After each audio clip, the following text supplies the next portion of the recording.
lola Puli gairo Nuti gairo Mija darah dilanya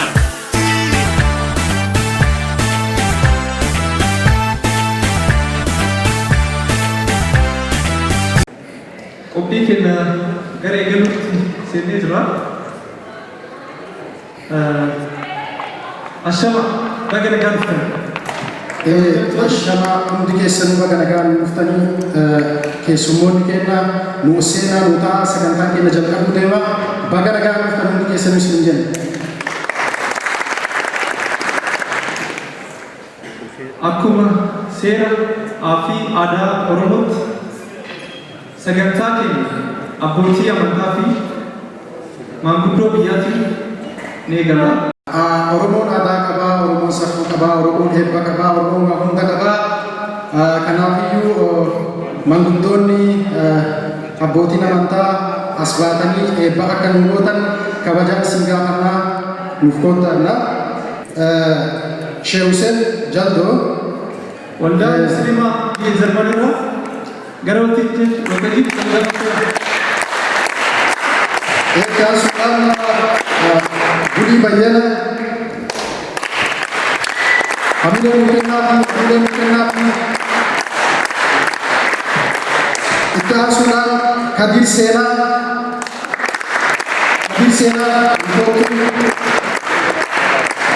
Dari ulfaadha Hamilee Mukennaafi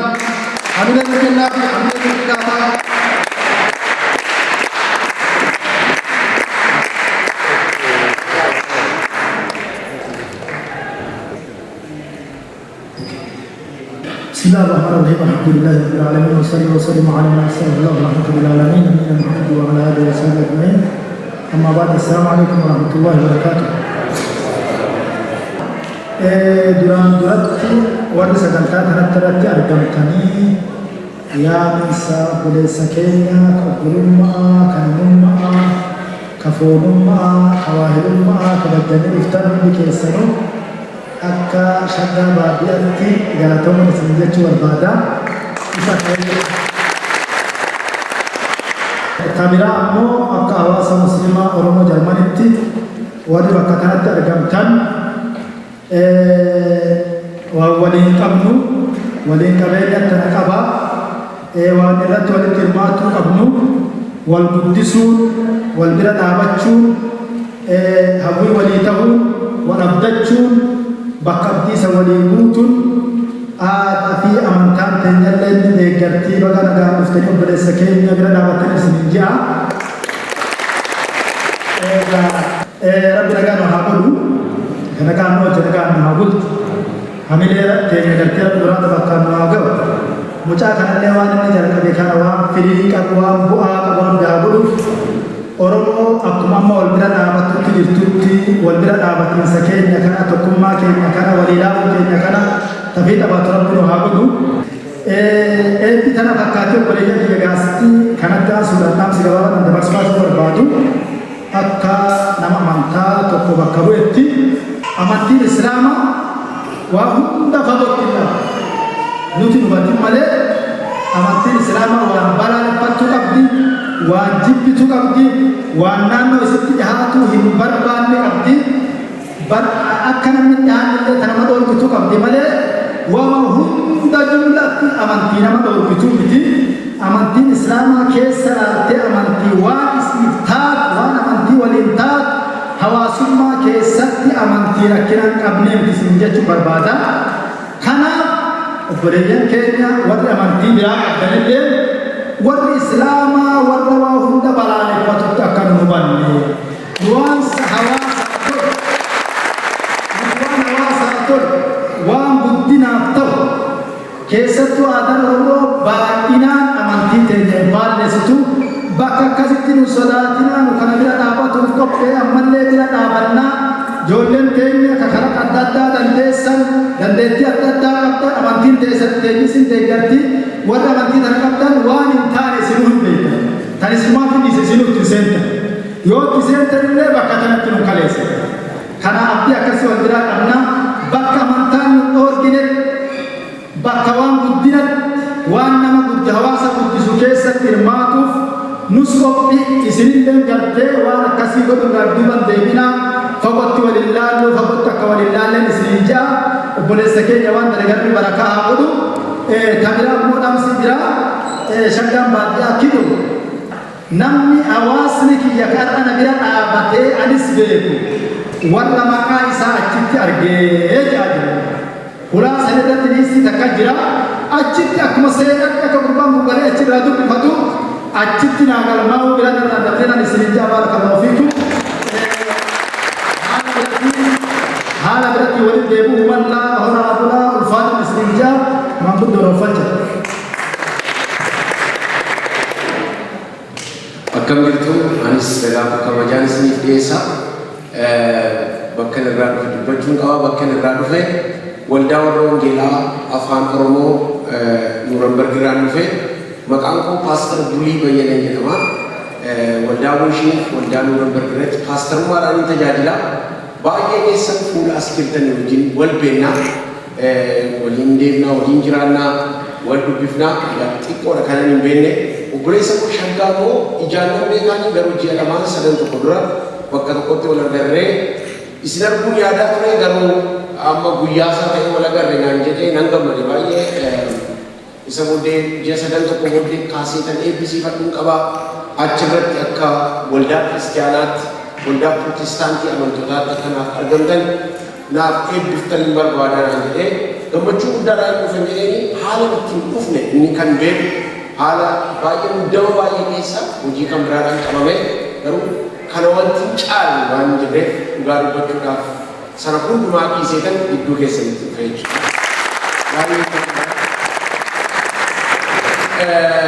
إسكندر تركه بودي خبجة فيلم بدار ولا تكذا بتاسه وقت نبچور بارو أنا باقي إنكم بدر يرون شكا أربو سمو باقي نسكيس ترو كانكاروه Oromoodhaaf saba isaatiif bu'aa gumaachuu kan danda'u baay'eetu as keessa jira. Wanta amanumaanii kun jalqaba inni immoo ija nurraa saaqeera kana booddee baay'eetu akka galaanaa mirgisee baay'ee keessa. Sagalee waaqayyoo keessaa utuu hin eebbisiin dura wanta jechuu barbaadu seera uumamaa boqonnaa 26 irratti Yisaaq nama jedhamu tokkotu biyya isaa irraa baqatee biyya itti alate keessa biyya geeraraa jedhamu keessa dhaqe. Biyya geeraraa jedhamu kana keessa yoo dhaqu aadaa isaanii beeku, afaan isaanii beeku, akkaataa biyya sana keessatti jiraatan hin beeku. Garuu maal jedhaa Yisaaq biyya baqattummaadhaan keessa dhaqe sana keessatti sanyii facaasee biyya ormaa keessatti biyya ambaa keessatti sanyii facaasee wanta nama jennu waaqayyo isaa wajjin waan tureefi waggaadhuma sana dachaa 100 argatee Ittaansi maal jedhaa isaa gadi mujujaa deeme yookaan gadi caccabaa deeme tun ta'e guyyuma guyyaatti soominaan gabbataa dabalaa deeme.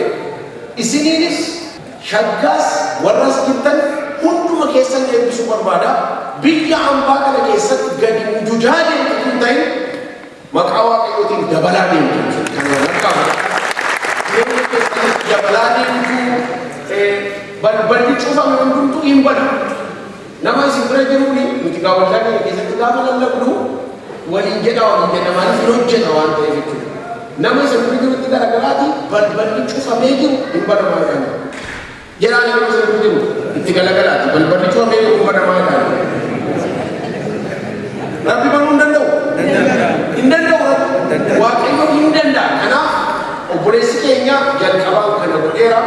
Egaa akkuma isaa bara sana facaasee dachaa 100 argate obboleessi keenya jalqaba isaa firii hojii isaatii dadhabbii isaatii kana itti dadhabee taa'ee barreessee kana godhee nuti immoo akka waldaa kiristaanaatti akka maanguddootti wajjin dhaabanna kadhannaa keenya akka inni babal'atu firii isaa akka inni baay'atuuf gurra nama baay'ee akka inni ga'uuf namooti immoo sirraa sitti barreessite itti dadhabde kanarraa akka isaan soorataniif yeroo hundumaa kadhannaa keenya kanaaf baay'ee gammadeeraanii waldaa keenyas hunduma keessaniif ni kadhatti akkuma obboleessi koo jedhan nuun amantaan nu daangessu wanti tokko wanti nu daangessu nuti wanti nu qabnu ijoollee abbaa tokkooti walitti deemna wanti nu daangessu jiru wal keessa deemna waliin guddanna waliin lafa rabbiin argigeenya yaa waaqayyo guddaa godhee si galateeffadhaa waa'ee asitti obboloota koo walitti qabamanii jiran kanaaf galanni guddaan siif haa ta'u yaa waaqayyo ati namni hin dadhabbii isaa ofii hojii isaatii akka inni argatuuf jaalala keetii obboleessi koo kun yaa waaqayyo dadhabee hojjetee kunoo guyyaa eebbaa kanaan immoo isa geesseeta hojiin harka isaatii kun yeroo biyya keenya keessatti faca'utti yeroo namoota keenya bira ga'utti hin kadhanna yaa waaqayyo akka ija godhatuuf ati isa gargaara dadhabbii isaa kana hundumaatti immoo yaa waaqayyo ati isa gargaartee guyyaa ulfinaa kanaan isa geesseetta irraafaan bara isaatii bara eebbaa bara kabajaa akka inni ta'uuf obboleessa keenya gargaara yaa waaqayyo hin kadhannaa kaaseetti kun lafa dhabu hundumaatti gurra namaa bira yeroo ga'u namni waan irraa baratu akka qabaatuuf waan irraa sooratu akka qabaatuuf yaa waaqayyo kaaseeta kana hin eebbifne guyyaadhaa obboleessa keenyas hojii harka isaatiis eebbisuun jaalala kee haa ta'u akkasumas immoo obboloota koo as keessa jiran keessaa namootni waan baay'een keessa isaanii jiru obboloonni kun bor mul'atanii bakkee keessatti kaan isaanii ogummaa guddaadhaan iddoo guddaarra waan isaan geessuuf galanni siif haa ta'u yeroo nurraa hafe nuuf eebbisuun yeroo gammachuu yeroo jaalalaa yeroo waliin yaa waaqayyo turru akka nuuf gootuuf kana hundumaa si kadhannaa maqaa abbaa kan ilmaa kan hafuura qulqulluu sadan waaqa tokkotti ameen.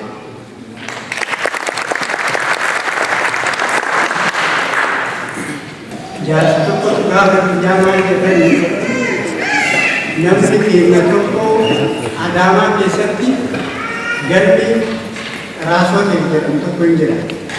Raasoteen sun kanneen nuti yoo jettan kamaatii Hayila Sillaasee algaa mana san duraan namni keessa seeruu dhiisitii ijaaruudhaan akka waan itti haraama ta'utti jiraatan.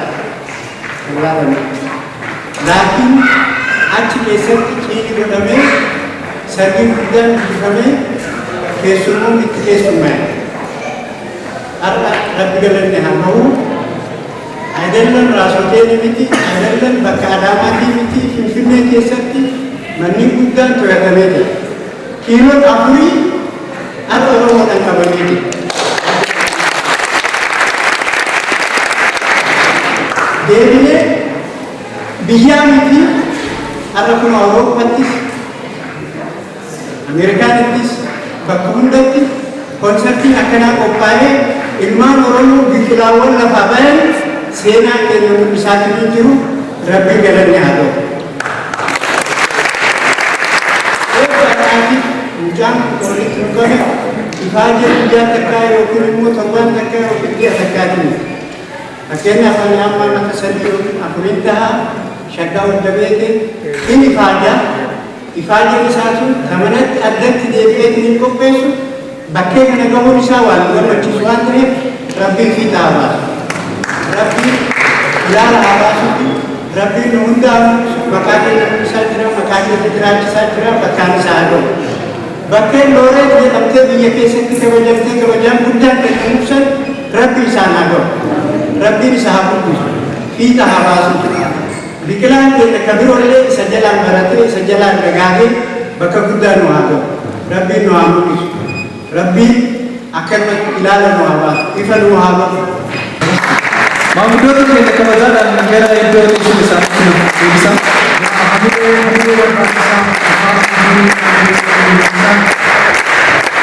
Maanguddoonni keenya dhugaa eebba qofa osoo hin taane dhaamsa guddaa muuxannoo qaban waan hedduu nuuf dabarsanii jiranii isaan osoo hin galateeffatin gara sagantaa jaamutti darbuu hin barbaanne. Isaan hedduu nu galateeffadha yeroo takkamee shaashaan godhaafi. Egaa amma sagantaa keenya isa itti aanutti dabarra. Sagantaan keenya itti aanu dhimma aartii maal akka ta'e Aad Makkiyaa Abdullaahi waa'ee aartii irratti hanga tokko haasawa gabaabaa nu godhu. Kabajaadhaan gara waltajjiitti nu affeera.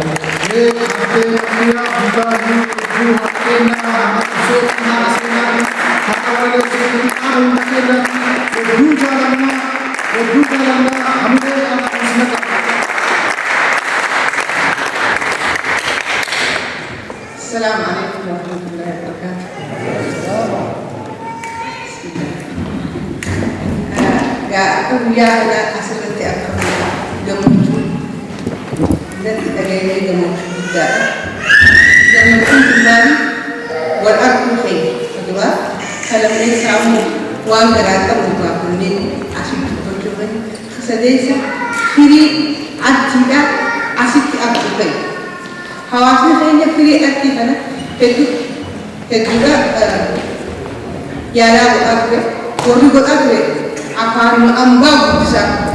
Fakkeenyaaf muuziqaa yoo ilaalle Saalee Digaagaa kan guddisan muuziqaa afaan Amaaraa. Saalee Digaagaa kan Digaagaa jira. Kalammeessaati barruulee fi barruu adda addaa Tsaggaayee Gabramadiin kanneen cuti Oromoo. Paawuloos Noonni Oromoo. Uummatni kana afaan majaraa guddisaa ture. Afaan namaa guddisuu dhiisnee akka afaan keenya akkana guddisnee asitti argu waan guddaadha. Galata guddaa qaba shakkaan baadiyyaa. Afaan keenya awwaala irraa baasu jechuun tokko kanumarraa eegamu jechuudha. Afaan ni guddata, ni dhalataas, ni guddataas, ni du'aas. Akkitti dhalatu fakkeenyaaf afaanonni irraa afaan kushirraa afaanonni hedduu akka Oromoo, akka Gambaata, akka Hadiyyaa, Sidaabaa kun kadhate jechuudha.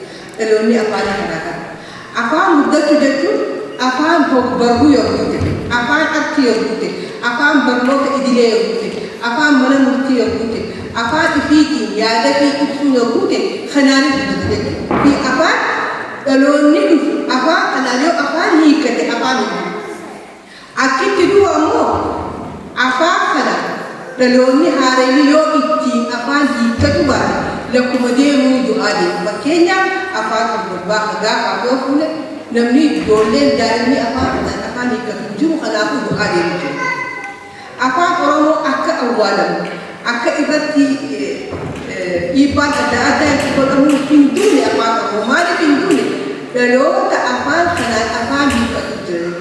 Oromoon takkaillee afaan isii immoo isii kan barsiisan hin jiru. Takka tattootaa fi hanga beekaa akkasuma tattootaa. Kanaafuu afaan kun guddachaa jira. Akkitti guddata karaa kanaan ammoo hiree gaarii akkannee afaan mana murtii tahee afaan barnoota idilee tahee afaan adda addaa ittiin gargaaramu ta'uu isaa afaan keenya guddisaa deemu jechuun guddachaa deemu. Kanaafuu afaan kana guddisuu jechuun afaan kana dura dhaabbatu hawaasa ifii mul'isu jechuudha. Dadhaan baadiyyaa hawaasa keenya mul'isee artiin adda addaa karaa muuziqaatiin ta'ee, karaa barruutiin ta'ee, karaa walalootiin, karaa cibbootiin, karaa kanneen kana fakkaatu, karaa tiyaatiraatiin afaan kana guddisuu nurra jira. Keessaa hoo dargaggoota dhaloota amma jiru kana irraa eegamu jechuudha. Irraa eegamu. Kanaafuu dargaggoonni keenya, ijoolleen keenya waa hedduu dubbisuu danda'uu qabdu. Yoo dubbiste malee gizee hojii deemuu hin danda'u. Yoo dubbiste yoo baratte gizee hojii jirta. Yoo hin dubbisin, yoo hin baratin bakkuma gaafa kan akaakuun keetii jirta. Gizee hojii deemuun akaakuun keetuu akkasii dura bakkuma yoo dubbise yoo waan akka ilaalu jechuudha. Kanaafuu ilmaan Oromoo artii keenya guddisaa hawaasni keenya kanarra wal gargaaruu qaba. Keessaa hawaasni biyya alaa jira, biyya ambaa jira, biyya ambaa kana keessatti afaan keenya guddisuudhaaf hiree guddaa qaba. Waliin dubbisuus hin jiru, wal arguudhaaf, waliin haasa'uutti, tiyaatiraan, filimaa adda addaatiin ogbarruudhaan, walaloodhaan, ciboodhaan, faceedhaan, yaaba dubbisuudha. Facee guddisuu dinibaa beekumsa kanaan guddisuu qabnaa jechuudha. Kanaafuu hawaasni walirra tumsuu qaba. Walirra tumsuu qaba. Afaan kanarra tumsuu qaba. Afaan keenya awwaala irraa ga'ee jira. Dhukkee irraa haqu babbareechu miidhagsu. Afaan Oromoo afaan ogbarruudhaan hedduu mijaa'u. Jechoota hedduu qaba. Sooressa jechoota. Jechoota walitti soorome akkamii Oromoo tamsa'uudhaan loqoda adda addaa qaba. Loqoda adda addaa qabaatullee jechi tokko hiikaa hedduu qabaatullee maqaa hedduu qabaatullee Oromoo jechuun simaafuu lafaa turjumaaniin jiru jechuu waliin ta'e. Kanaafuu afaan keenya guddisuun nurra jirti afaan keenya duraanuu guddaa dhaabbatanii barbaannee awwaala irraa haaduu nurra jirti hawaasni tumsuun nu godhuu qaba. Hedduu galatoomaa Tsaggaa baadiyyaa hedduu galatoomfannaa ammallee nu jiraatu jenna isarraa namoota fudhannee akka isaa ta'uudhaaf isa caaluudhaaf dorgomuun jiraatu. innillee ammaan nu duraan bahii amma itti dhufuu qaba eegalee jira akkanumatti hedduu galata guddaa qaba hawaasni Oromoo saggaa baadiyyaa eebbisa galatuma.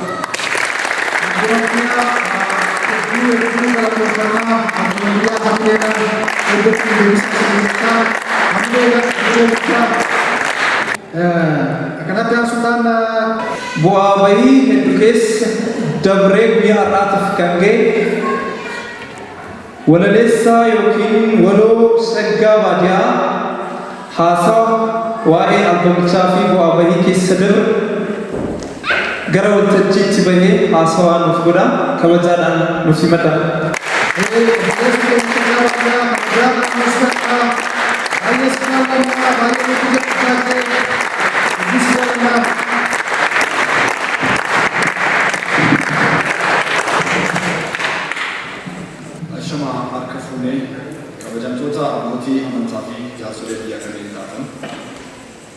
Kabajamtoota hawaasa Oromoo fi firoottan Oromoo akkasumas kabajamtoota qeerroodhaa fi qarree Oromoo biyya Jarmanii waliigala dubbistootaa fi dhaggeeffattoota walaloo afaan Oromoo akkasumas jaallattootaa fi deeggartoota ogbarruu afaan Oromoo kanneen taatan kabajamtoota keessummoota guyyaa har'aa sagantaa kana irratti argamtan.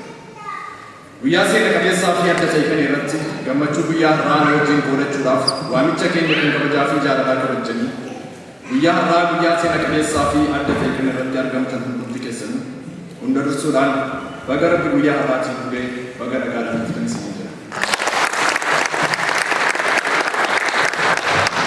Guyyaan har'aa anaaf guyyaa seena qabeessaa fi adda ta'e sababni isaas baroottan lakkaawamanii dabarfatan keessaa gungumaa garaa kootii fi coba sammuu kootii bifa walalootiin kuusaa walaloo koo keessatti kan cimsaa ture keessa marsaa jalqabaa koo kan ta'e albamni walaloo moggaasa maqaa hiibboolee biidhabe jedhamee mogga'e sagaleedhaan walameeffamee bifa siidiitiin maxxanee guyyaa har'aa akka lakkoofsa Yeroopaatti 13/7/2019 hawaasa koo qaqqabu isaati. Akkasumas hawaasni koo hawaasni Oromoo biyya Jarmanii fi firoottan isaa qeerroodhaa fi qarreen abbootiin amantaa fi jaarsolee biyya Oromoo Jarmanii albama walaloo marsaa tokkoffaa koo kan ta'e eebbisuudhaaf guyyaa har'aa sagantaa kana irratti argamuun keessan guyyaa har'aa kan seena qabeessa taasisedha. Dabalataanis guyyaan har'aa kun anaaf daandii aartii fi ogbarruu afaan Oromoo irratti xumuraa fi goolabaa hojii albama marsaa tokkoffaa kootii ta'us hojii marsaa lammaffaa kootiif immoo jalqaba ta'uun isaa guyyaa har'aa kana adda taasisedha. Hunda dursuudhaan xumuraa fi milkaa'ina albama walaloo kanaa fi akkasumas dhiphinaa fi bu'aa bahii milkaa'ina hojii kanaa keessa waa kana dabarseef rabbi guddaadhaaf galanni haa ta'u. Itti aansuudhaan kanneen dhiyeenya irraas fageenya qaxxaamurtanii kabajamtoonni keessummoonni sagantaa guyyaa har'aa kana irratti argamtan qeerroodhaa fi qarreen guyyaan kun isiniin ala guyyaa addaa ta'e guyyaa milka qabeessaa fi seena qabeessa hin ta'u waan tureef guyyaa kana irratti argamtanii guyyaan kun anaafis ta'e namoota daandii ogbarruu fi aartii afaan Oromoo irra jiraniif guyyaa addaa akka ta'u gochuu keessaniif irra deddeebi'een galatoomaa isinii jedha. Sagantaa kana irratti abbootii amantaa fi jaarsolee biyyaatti aansuudhaan keessummaa kabajaa taatanii kan argamtan keessa haadha seenaa kan taate guddinaa fi dagaagina ogbarruu afaan Oromoo keessatti kan seenaa guddaa galmeessite barsiistuu afooraa fi seenaa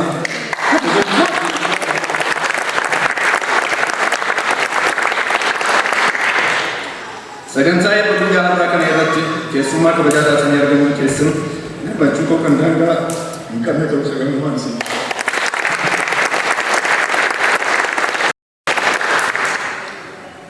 Haala teenya barsiiftuu aadde Makiyyaa Abdullaahii fageenya otoo isin hin daankeessine ilma koo jettanii guyyaa har'aa na cinaa dhaabbachuu keessaniif galatoomaa isin jechuu barbaada. Itti aansuudhaan abbaa baqattoota Oromoo biyya Jarmanii kan ta'e yeroo rakkinaa fi dhiphinaatti baqattoota Oromoo biyya Jarmanii keessa jiraatan kallattii hundumaan kan cinaa dhaabbachaa ture ammas dadhabeera otoo hin jedhin dhimma sabummaa irratti otoo ofiin qusanne hojjechaa kan jiru obbo Abdii Baadii Abbaa Jabal baga nagaan. Dabalataanis haadha siinqee aadde Saalii Abbaa Nagaa akkasumas durataa jamaa musliimota Oromoo biyya Jarmanii kan ta'e Sheek Hussein Jaldoo fi geggeessaa waldaa wangeela Oromoo biyya Jarmanii magaalaa Manambarg kan ta'e Paaster Bulii Bayyanaa akkasumas kanneen gabaabina yeroo irraa maqaa keessan sun hin tuqin bira dabarfadhe hundumti keessanuu guyyaa har'aa albama walaloo hibboo deebi'e jedhu kana eebbisuudhaaf keessummaa kabajaa taatanii kanneen argamtan hundumti keessanuu galatooma isiniin jedha.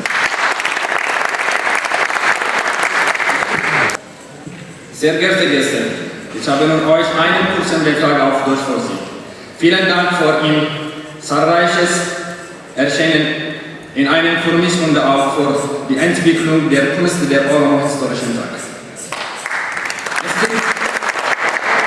Es liegt mir am Herzen, mit meinem natürlichen Talent bei dieser Entwicklung Wissenstragen und damit gleiche Tage hier in Deutschland zu integrieren, aber auch den interkulturellen Austausch zu stärken. Ich möchte mich bei den Helfern und Helferinnen bedanken, die mich bei diesem Production mein Album unterstützt haben. Besonders danke ich Herr Manfred Link, Herr Thorsten Groß, Frau Anna Abraham und Frau Stefan Engel.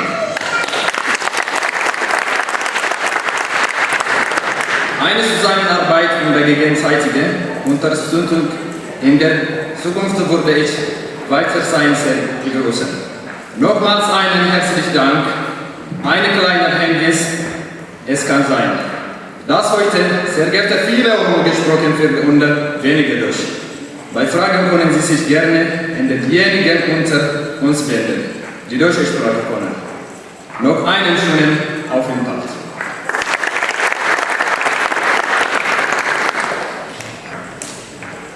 Egaa barri lakkaa'amee dabarfatu seenaan bara keessa namaan raawwatame immoo fayyuun hin irraanfatamnedha. Baroota jaarraadhaan lakkaa'amee dabarfatan keessa sabni Oromoo waanjoo qabummaa kan dhalli namaa hin baadhanne baadhatee dabarfatedha.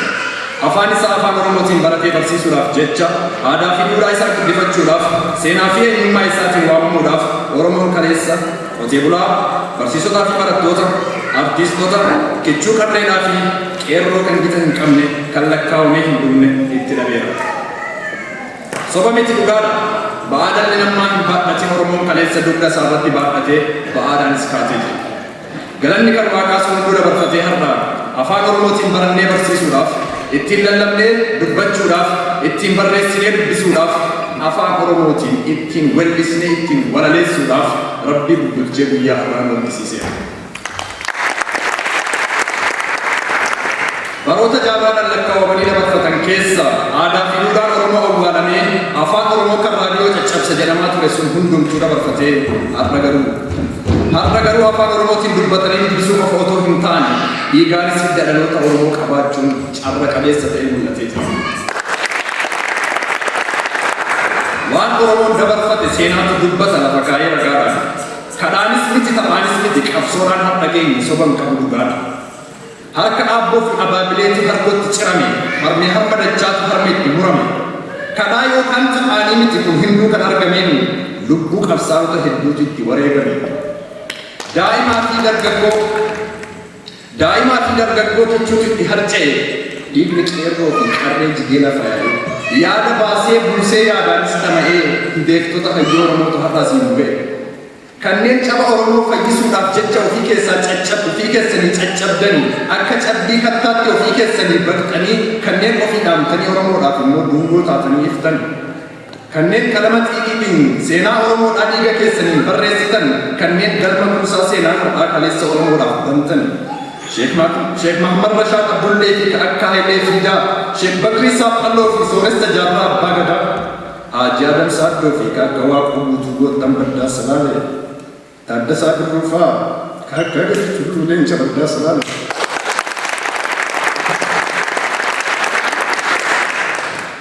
Kakka Birshee Garbaa kakka Elemuu Qilxuu kakka Nadii Gammadaa. Maal godhan silaayyuu namatu duraan oolle amaanyaatu wayya. Isin yoomuu goota seenaati lubbuudhaan dabartanii isin nyaachisu biyyoo.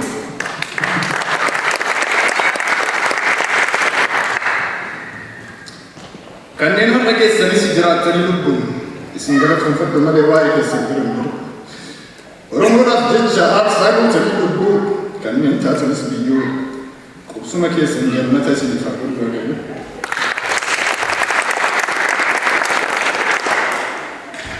Waa'ee keessan dubbatee isin dhaadatee isin waama dhaloonni lubbuudhaan dabartanis seenaan isin yaadatee isin kaasa Oromoon. Isintu goota seenaati kaa baraa hamma baraa gara ta'e dhumne qabdi yommuu Oromoota ba'a.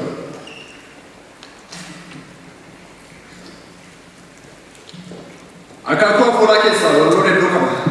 Walaloon kan gudunfaa garaatii fi kuukaa cinaachaa ofii ofirraa buqqisanidha. Walaloon kan gunguma lapheetii fi dhaamsa garaa ofii ittiin ciigoodhaan ittiin ibsatanidha. Walaloon kan yeroo rakkinaa fi dhiphinaa jecha godhanii dachaa ittiin jajjabaatanidha. Walaloon kan yeroo gaddaa fi gammachuus ta'ee yeroo hojii fi xiiqii akkasumas kan yeroo qabsoo ittiin weellisanii dhaamsa waliif dabarsanidha. Aadaa ofii guddifachuudhaaf seenaa ofii cimsanii dhalootaaf dabarsuudhaaf walaloon hiika qaba. Dhaloonni har'aas ta'ee kan boru duubaan dhufus damee hubbarruu kanneen ta'an hundumaa keessattuu walaloo dubbisuu fi dhaggeeffachuu akkasumas barreessee dhalootaaf dabarsuu kaayyoo godhachuu qabna jedha. Maaliif yoo jettan kunis qabsoo Oromoo barbaachisan keessaa mata duree ta'ee argama. Tokko lama jedhee baroota jaallataan lakkaawamaniif sabni koo kan eenyummaa isaatiin dhiitame kan aadaa fi seenaan isaa awwaalame hatta tuffiidhaa fi murtiin raawwatame jennee Oromootti mirga abbaa biyyummaa itti dhageenyus garuu qabsoon gurguddoon Oromoodhaaf hafan baay'eedha. Isaan keessaa tokko aadaa, afaanii fi seenaa kan barootaaf ukkaamame sana ol kaasee guddifatee gabbifachuudha jedhee namana. Dubbitu dubbii finnaan hin dubbadhe malee kan Oromoo ta'e hundumtuu kana hin wallaale jedhee hin amanu afaan kootii malee.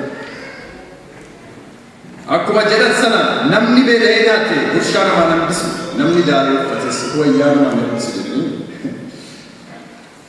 Dhugaadha nam beeka tuttuqaa Oromooti tuqee nama kaasa kaayyoo jireenyaatu barii nama kaasee biyyaas nama baasa. Yaa ijoollee biyya koo ilmaan abbaan gameessaa keessattuu kan jirtan biyya Jarman keessa hamma dheeraa lukaan ba'aa kaayyoo baaddattanii Oromaaf hin gadde hafdas rakkinaa fi gadaloon isin dabartanii. Kaayyoo galmeessuudhaaf mul'ata dhugoomsuudhaaf kattaan isin saaqxan bor jiraachuuf milmirfataa du'a ooluuf mixxifataa galaanni isin daaktan. Yaa ijoollee biyya koo yaa ijoollee biyya koo aduu fi qabbana meeqa dabarfattanii Oromaaf hin gargaarras akkamiin darba akkas geessan. Maal godhu lachittu bara barri nama dhaamti biyyaatu nama haliidha nama goofti ciniin galootuutu kan jira. Yaa ijoollee biyya nam beeka gubaa keessan gubaa isa garaacha nam beeka quuqaa keessan quuqaa isa cinaacha faallaa taanaan barri boqoo isin cabse yaadni jiruuf baraa nam beeka hundumaa kan isin godhamaniifis fuula keessan malee garra.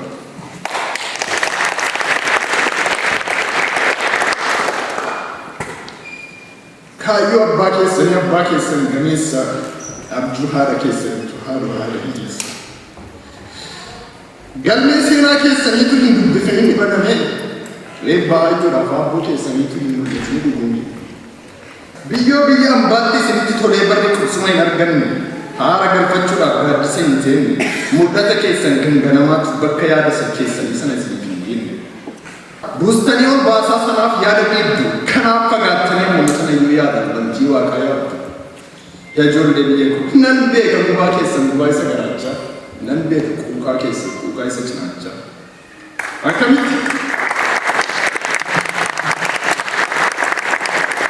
Akkamitti yoo naan jettan caba jilba keessaniitu anaan dhibee caba yaadduuf dhiphina keessantu anaan dhibee dhiba. Yaa ijoollee biyya koo kan marraaqa kaatanii yaada garaas bira mariis dhoksitanii fagoo biyya ormaatti biyya calaatu. Eessallee jiraadhaa biyya ormaa keessa akki jiruuf jireenya keessanii anaan na yaaddessa gaarii keessan malee hamaan keessan na dhibbisa. Namaaf hin galu kaa jiruuf jireenyi biyya ammaa yoo barbaade hin dhumaa. Hundumtuu wal makaadha namaaf hin galu haalli isaa. Al tokko hin gaafata al tokko hin bubbisa. Barbaadu aduu baasa yoo barbaades bokkaa yoo barbaade cabbii isa barbaades bakakkaa maaltu isa godha. Yaa ijoollee biyya maal godhan sidaa ushuma jedhanii danda'uudha hundasaa aduu biyya ormaatu hin qabne gaaddisa. Ijoollee biyya kaayyoo galmeessuudhaaf mul'ata dhugoomsuudhaaf kan barraaqa kaatee yaada garaas fira mariillee dhoksitee fagoo biyya ormaatti biyyarraa fagaatte. Fuulli kee simboola busqaamni kee daalachaa'ee barri gurgurgu sidhaanis turga'e. Mul'ata dhugoomsuudhaaf yoos cabes maddiin galmaan geessu malee kaayyoo hin muratin abdi. Aduun sitti baheetti baqaqsus mataa bokkaan sitti roobeessi nicis uffata yoo ciittooftes qaamaan si qunchisee qorri ijaarradhu mana hardhuma galma kaayyoo kan kee wayyu. Oolmaan bara keessaa faallaa ta'ee mammaramus jiruu fi jireenyi kee tasa sitti cimee si eeggamus. Daandiin ati irra deemtu ta'ee tabbaaf qilleessi qormaatus qormaata ta'uusaa hubadhu du'aaf bayin ati baatu hundumtuu barnoota. Ijoollee biyya koo kanneen kufaatii kee eegan munxanataa jabina dhaabbii keessaniitiin garaatu hubatu. Yoo barbaadde hinjifachuu hinaaftuu kee gufuu danqoo bariidhaan lafa kaa'aa lafa bariidhaan hin danqoo.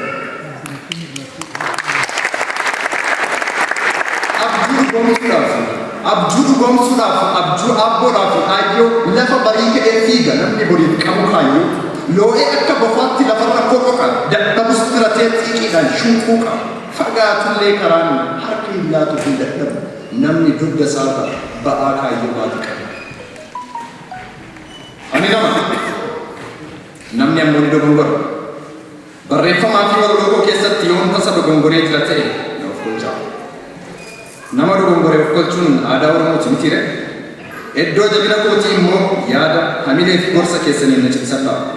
Ani kan keessan isin immoo kan kooti. Gorsaa fi hamileen keessan ijaaree na utubees na dhaaba waan ta'eef.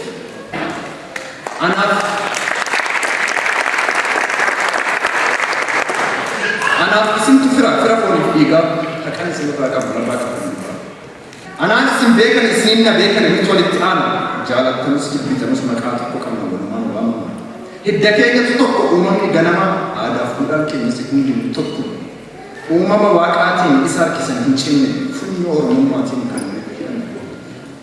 Albama walaloo hibboo deebii dhabe irratti namoota yaadaa fi himileedhaan na cimsaa turan keessaa akkasumas namoota yeroo isaanii naaf laattanii albamicha naaf gulaalan hojiin kuni akka galma gayuuf jecha dadhabnee irra otoo hin jedhin namoota kallattii garaagaraatiin na gargaarsa naaf godhan galatoonfachuun barbaada.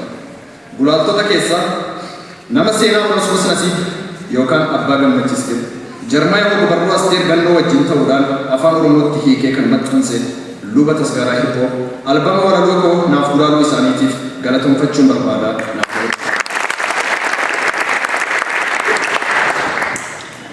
Haala walaloo barsiistuu afaanii kan taate akkasumas walaloolee miira namaatu kan barreessuudhaan artistoota Oromoo bebbeekamoodhaaf laachuudhaan kan beekamtu barsiiftuu Aadde Makkiyyaa Abdullaahi albama walaloo koo naaf gulaaluu isaaniitiif galatoonfachuun barbaada.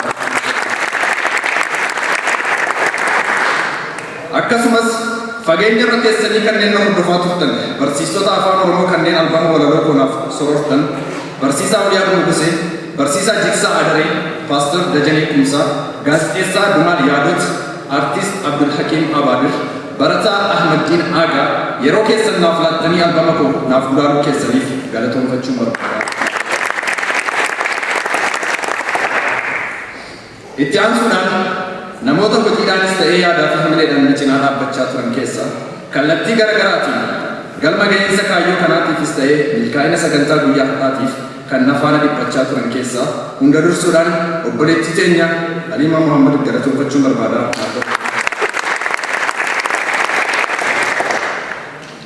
Akkasumas milkaa'ina sagantaa kanaa fi hojii kana irratti gargaarsa guddaa kan naaf godhaa turte obboleettii teenya Leensaa Budii galatoonfachuun barbaada.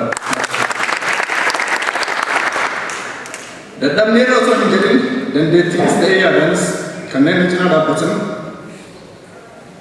jireenya baqattummaa biyya Jarmanii keessatti waliif ollaa taanii akka maatiitti kan waliin jiraannu olloota koo galatoonfachuun barbaada. Naaf galatoonfadha. Akkasumas milkaa'ina hojii kanaatiif bu'aa bahii hedduu kan na faana dabarfatan guyyaa har'aa kanas saganticha kana qindeessuudhaan kan na cinaa dhaabbatan hiriyoottan koo artiist Mahmud Hassan, artiist Mubarak Abbaa Giddi, artiist Gammachiis Kadir, artiist Jannat Abduree, Saaddoo Abdul Jalil, Zakir Kamal, Yerosan Ahmed galateeffachuu barbaada.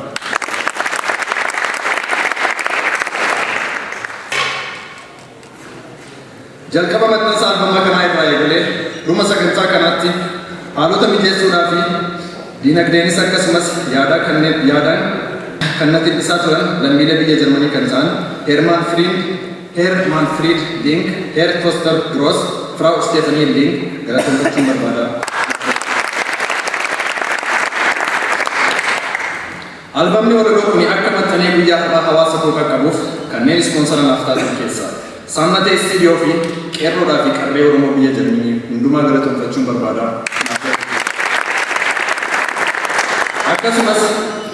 Akkasumas hojiin kun akka gurra hawaasa koo qaqqabuuf gama piroomooshinii fi beeksisa garaagaraatiin kanneen na cinaa dhaabbachaa turan keessaa Saannatee Istiidiyoo, Oromiyaa Broadcasting Service OBS TV, Tishoo Film Production galateeffachuun barbaada. Naaf galateeffadhaa.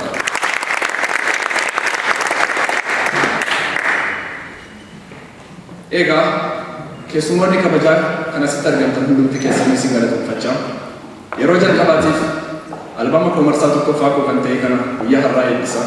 Albamicha kana ammoo akka hawaasa koo kan biyya keessa jiraniif naa qaqqabu. Dhaloonni duubaan dhufus dhageeffates ta'ee kan barraa'es guddisee akka waa irraa barachuu danda'uuf keessummoonni kabajaa kana nan maqaa yaamuuftanii akkanaaf eebbiftan kabajaan isin gaafadha. Keessummoota keessaa barsiistuu aadde Makiyyaa Abdullaahi akkasumas Abduu Qaadir Abbaa jedhamu albamicha akkanaaf eebbistan kabajaan isin gaafadha.